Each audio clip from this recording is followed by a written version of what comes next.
450 രൂപയ്ക്ക് മുകളിലെത്തിയിരുന്ന വെളിച്ചെണ്ണയിൽ ഇടിവ് രേഖപ്പെടുത്തി. തേങ്ങയുടെ മികച്ച വിളവ്, ഉൽപ്പാദനത്തിന്റെ വർധന, മറ്റ് ഭക്ഷ്യ എണ്ണങ്ങളുടെ വില കുറവായതെല്ലാം വില താഴാൻ കാരണമായി.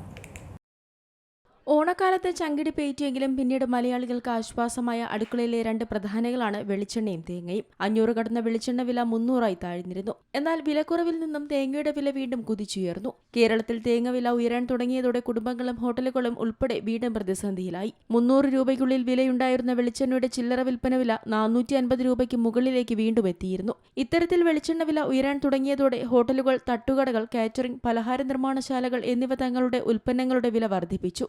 ഇതിനൊക്കെയൊടുവിൽ ഇപ്പോഴത്തെ വെളിച്ചെണ്ണയുടെ വിലയിൽ വീണ്ടും ഇടിവ് രേഖപ്പെടുത്തുകയാണ്. 450 രൂപയ്ക്ക് മുകളിലെത്തിയിരുന്ന വെളിച്ചെണ്ണ വില ഇപ്പോൾ കുറഞ്ഞിട്ടുണ്ട്. തേങ്ങയുടെ മികച്ച വിളവ്, ഉൽപ്പാദനത്തിന്റെ വർധന, മറ്റു ഭക്ഷ്യ എണ്ണകളുടെ വില കുറവായതെല്ലാം വില താഴാൻ കാരണമായി. സർക്കാർ സബ്സിഡി വെളിച്ചെണ്ണ വിലയും കുറച്ചിട്ടുണ്ട്. സപ്ലൈകോയുടെ ശബരി ബ്രാൻഡിന്റെ സബ്സിഡി വെളിച്ചെണ്ണ വില ലിറ്ററിന് 289 രൂപയാക്കി. സബ്സിഡി ഇല്ലാത്ത വെളിച്ചെണ്ണ ലിറ്ററിന് 380 രൂപയാണ് വില. നേരത്തെ സബ്സിഡി വെളിച്ചെണ്ണയ്ക്ക് 380 രൂപയായിരുന്നു നിരക്ക്. വിപണിയിൽ തേങ്ങയുടെ വരവ് തുടരുകയാണെങ്കിൽ അടുത്ത ആഴ്ചയ്ക്കുള്ളിൽ വില കൂടുതൽ കുറഞ്ഞേക്കാമെന്നാണ് വിദഗ്ധർ പറയുന്നത്. എന്നാൽ ഉത്സവ സീസൺ അടുത്തു വരുമ്പോൾ ആവശ്യകത കൂടിയാൽ വില വീണ്ടും ഉയരാൻ സാധ്യതയുണ്ട്. Business desk, Zee Malayalam news. ഏറ്റവും പുതിയ വാർത്തകളും വിശേഷങ്ങളും വിരൽ തുമ്പിലറിയാൻ സീ മലയാളം ന്യൂസ് എല്ലാ ഡിജിറ്റൽ പ്ലാറ്റ്ഫോമുകളിലും ലഭ്യം.